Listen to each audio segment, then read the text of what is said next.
Sa-Dhan in association with CNBC TV 18.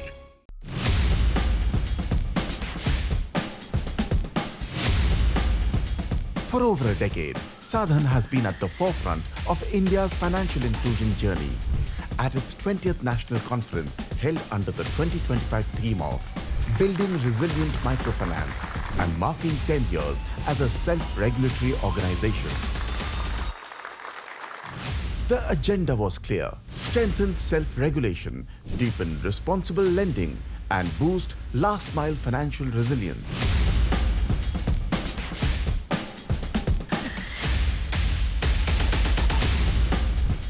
The conference opened with powerful insights by key speakers, helping set the tone for 2 days of dialogue on strengthening microfinance, ensuring last-mile delivery, and driving equitable growth across India. This year marks 10 years of Sa-Dhan as self-regulatory organization under the guidance of Reserve Bank of India. Over this decade, Sa-Dhan has worked tirelessly to uphold transparency, client protection, and ethical conduct, fostering trust across the ecosystem.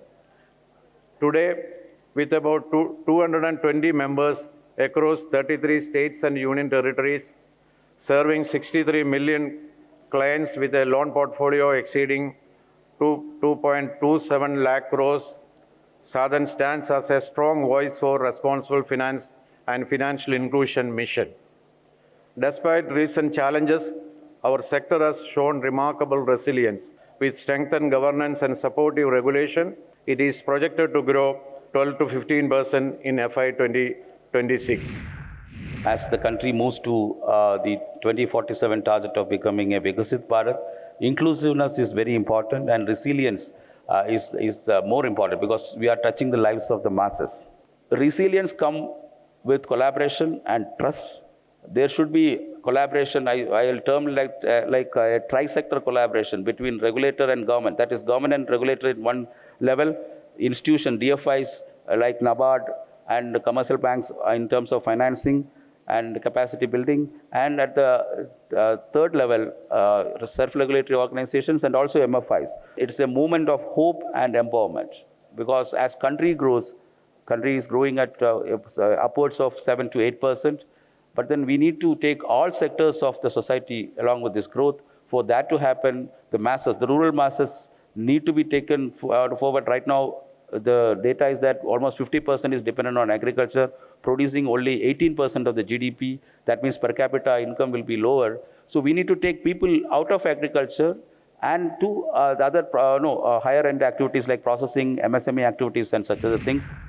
I want to congratulate Sa-Dhan for being a very good SRO and supporting entire sector.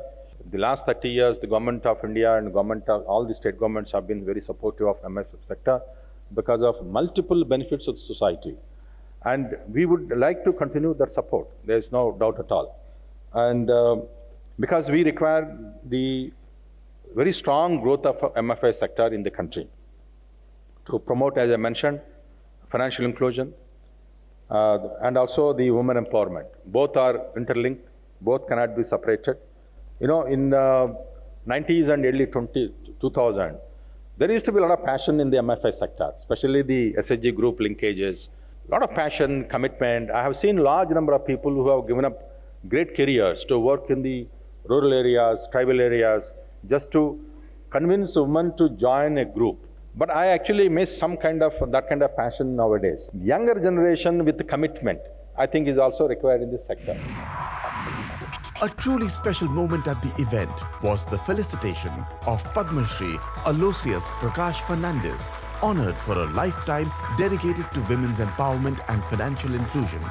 His pioneering leadership in community-based microfinance has touched and transformed millions of lives, leaving an enduring legacy of impact and hope.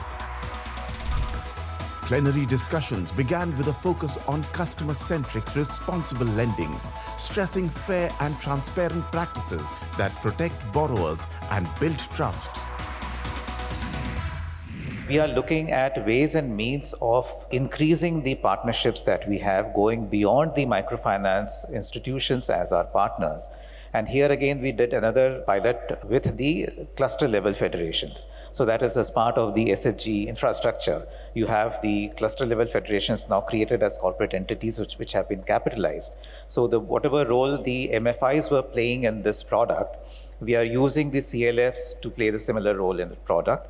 Therefore, they are referring the SHG graduates to us. There has to be collective effort of all the players in the industry to ensure that this microfinance sector grows and it becomes resilient. We do not have the bandwidth to reach the credit to the last mile. Right? We need organizations like the microfinance institutions to provide that credit to achieve the financial inclusion targets that we have, plug all the loopholes and bring in discipline. RBI has reduced the risk weight for MFI loans from 125% to 100% and to 75% also if they qualify under the regulatory retail. There are changes in the qualifying assets criteria, which used to be at 85%, got reduced to 75%, and now it stands at 60%. Regulators' expectations are also there that the lender should adopt a developmental, empathetic approach rather than treating microfinance as a high-yielding business proposition. By being ethical, we can grow our business, the institutions can grow their business. At the same time, the society can also grow. So this is the method that ethics is good business. When MFIs act transparently, they price fairly and invest in their borrowers' growth. For us, growth is not related only to disbursing. I think growth is related to how we are actually addressing the needs of the borrower, how we are doing the collection mechanism, what are various tools which we accompany them. And we do a lot of data mining, because for us, probably, we are very strong on technology. We do a lot of data mining. We look at how the center attendance is panning out to be, what are the various geographies where we feel that there is a stress coming on from a certain PIN code.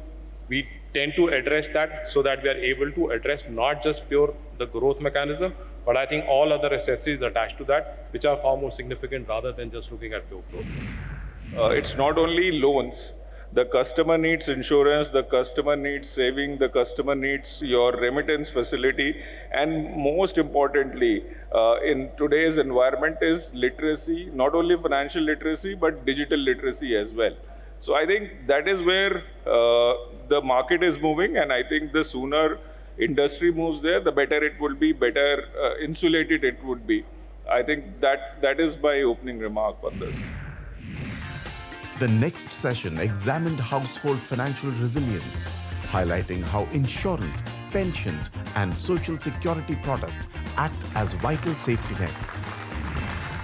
See, basically, partnerships among various partners like banks, government departments, and then the community organizations. So all of them, they play different roles. For example, if you talk of government, then they are enablers and scalers. If you talk of MFIs, then they provide the last mile. And if you talk of private people and fintechs, then they provide the digital platform. Yeah. So I think the ecosystem approach where all these partners brought on the common understanding and on a common platform, we need to have a digital approach, physical as well as digital. Yeah. Digital alone is not going to work. When it comes to communication, particularly in the rural area, then physical presence of the people, where your social capital can be leveraged for this. That is required. So use influencers whose language they understand and who act as role models coming from the same community.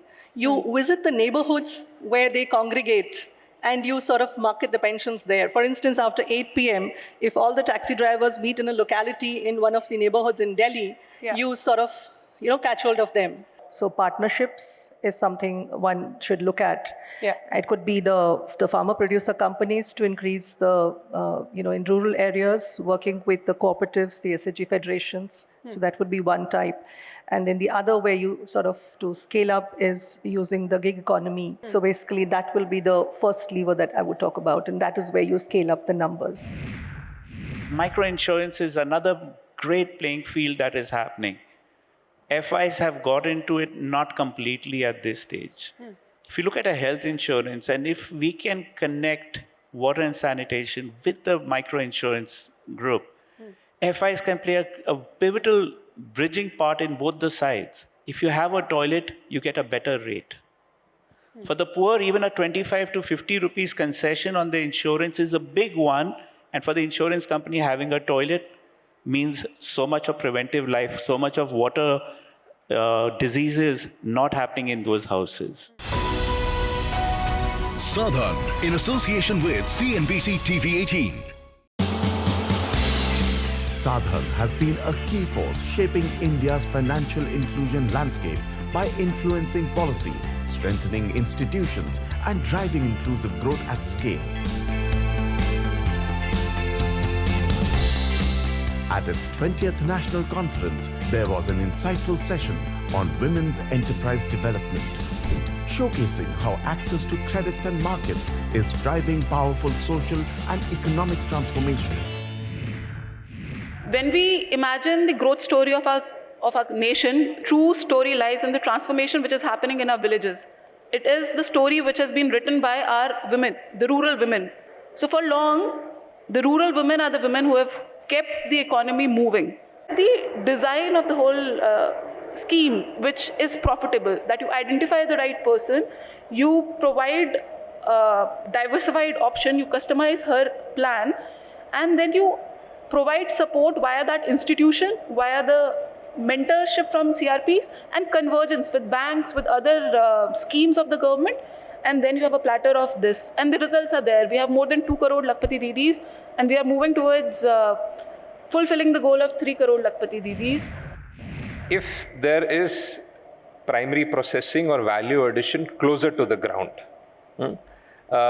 village, Gram Panchayat level, then the returns to the entrepreneur are better, and probably that's the genesis of having an FPO model.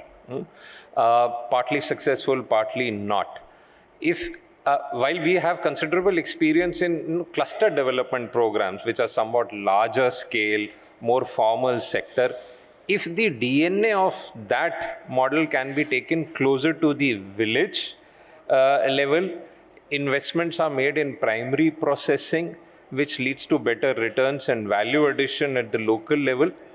That helps a lot. If we can do that matchmaking, where we align ourselves to the need of the market players and ultimate consumer, and then work backwards, that I think works very well. Amidst a series of power-packed sessions, the conference also explored the evolving regulatory landscape, stressing how stronger self-regulation can drive accountability and help build a more resilient financial ecosystem. If you look at the borrower, I think what has really happened is, 91% of the borrowings are used for income generation, and loan cycles have stopped for many of them. So which means the working capital has kind of come to a halt or at a stop. So which is creating a lot of problem for the borrowers as well. I think funding, credit guarantee, I think is very critical for revival of the sector. In addition to doing a lot of good work which is already being done, I think being proactive, then being collaborative between SROs, and also building up the market for the microfinance would be a good space to be in.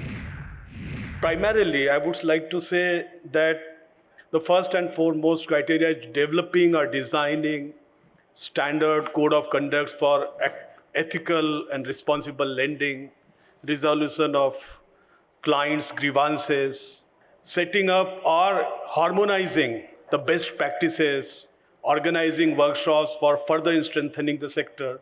Okay. They have been taking both the SROs, and particularly for Sa-Dhan, I would like to say I've been part of many workshops. They have been doing fantastic job. Self-regulation means here is a body which ensures that we help ourselves, the sector first, and then expect something from the policymakers or the regulator. Some people tend to view it that there is an additional regulator put in place in addition to the RBI. So that's certainly not the case. The job of the SRO is not to prescribe any new regulation. That is entirely the prerogative of the regulator. The job is to ensure, create awareness and ensure better compliance standards to all the regulations prescribed by the regulator and present a correct picture to the regulator. In case of SRO for us, RBI has made membership of the SRO as voluntary. Now, I think that is something we feel that should be made mandatory. Okay. Because if you do not do that, then I think the entire exercise of this remains incomplete. So we are here for the last 10 years. And if you see, as far as we understand, RBI is happy with the way the SRS, both the SROs in microfinance institutions worked. That could be the reason why now RBI is also expanding the SRO structure to other financial players. And one of the reasons I also believe that it is because RBI do not want to get into the regulatory things of smaller entities, because most of this sector, which whether it is microfinance, whether it is payment system or NBFC for that matter, NBFC, you have 9,000 NBFCs in the country, of which hardly 200 would be in some size, bakis all are very, very smaller ones. So how do RBI keep a tab on each and every one of them? So it's better to hand over to the player from the system itself, so that they would know the things better and keep a watch on that. That's what I feel. So ideally, since we are something like an outsourced function for RBI, we should have been supported financially by the Reserve Bank of India. That should have been the ideal situation. Sa-Dhan's impact was reflected in stories from beneficiaries gaining financial stability and innovators finding a platform to take new ideas to the last mile. Together, these journeys show how Sa-Dhan is empowering communities and accelerating inclusive growth. NABARD से प्रशिक्षण लेने के बाद गांव में महिलाओं की स्थिति में जो परिवर्तन हुआ, पहले महिलाओं के पास कोई साधन नहीं था, आय का कोई स्रोत नहीं था, पता चला पति भी शराब पीते हैं तो मारी भी जाती थी, बच्चे पढ़ने भी नहीं जा पाते थे। लेकिन जब से वो समूह से जुड़ी हैं, तब से ये है कि वो खुद से अपना आय अर्जित कर रही हैं, अपने बच्चों को पढ़ने भेज रही हैं और उनके खाते में भी कुछ ना कुछ पैसा ज़रूर रहता है, जिससे कि ज़रूरत पड़े, उन्हें कोई आवश्यकता पड़ जाए तो उस पैसे का वो उपयोग कर सकें। और अगर ज़्यादा पैसे की ज़रूरत पड़ती है तो समूह से वो लोग उधार लेकर के काम करती हैं। समूह से जुड़कर उन्हें एक जो सबसे बड़ा फ़ायदा हुआ कि 24 घंटे में उन्हें कभी भी पैसे की ज़रूरत हो तो तुरंत उनकी ज़रूरत पूरी हो जाती है। इसके साथ नाबार्ड से प्रशिक्षण लेने से एक फ़ायदा ये हुआ कि पहले महिलाएं ई रिक्शा पर बैठ करके जाती थी और अब बहुत सी महिलाएं हैं जो नाबार्ड से प्रशिक्षण ले करके और CCL से ऋण ले करके अपना खुद का रिक्शा खरीदी हैं और रिक्शा चलाती हैं। This platform actually brings all the regulators and all the institutes, all the financial inclusion institutes put together, right? The key takeaways obviously would be that a greater amount of synchronization is needed between all the players.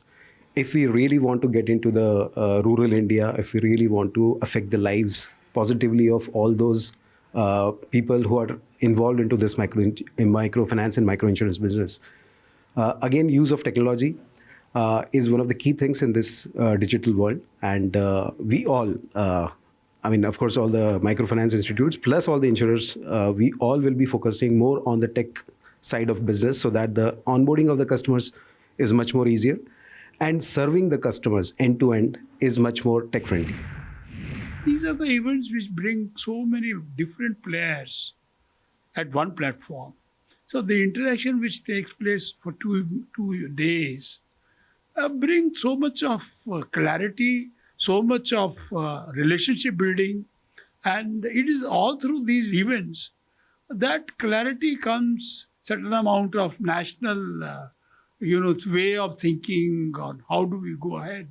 So these are very important events. Sa-Dhan has been there in the forefront, and the very fact that all the institutions, even banks, small finance banks, who are involved in microfinance are members of Sa-Dhan. Their people are representative on the board of Sa-Dhan. So all put together, Sa-Dhan brings certain amount of convergence, certain amount of clarity, and certain amount of field orientation. An insightful fireside chat led by Niti Aayog's member Dr. Arvind Virmani explored fresh approaches to strengthen microfinance engagement and building customer prosperity. The goal is quite clear. We are currently a lower middle income country, and the initial goal in the next 10 years, let's say, is to become an upper middle income country and then a high income country by, of course, politically the date is 2047, but as an economist, I generally think of the middle of the century, which is 2050. The way I look at it is to think of the big trends in the global economy and how we can fit onto it. By and large, in the developed countries, the labor force is going to decline. In India, it's going to rise. Okay?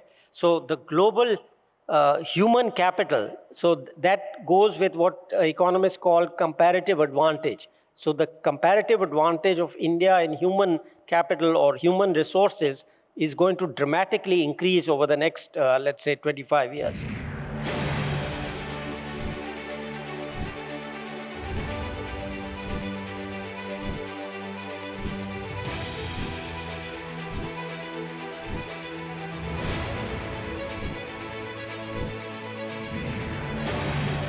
The two-day event concluded with the Ella Ben Memorial Award for Best Women-Friendly Financial Institution 2025, celebrating institutions advancing women's financial independence. Sa-Dhan Water.org Award recognizes financial institutions that excels in providing credit for water and sanitation projects.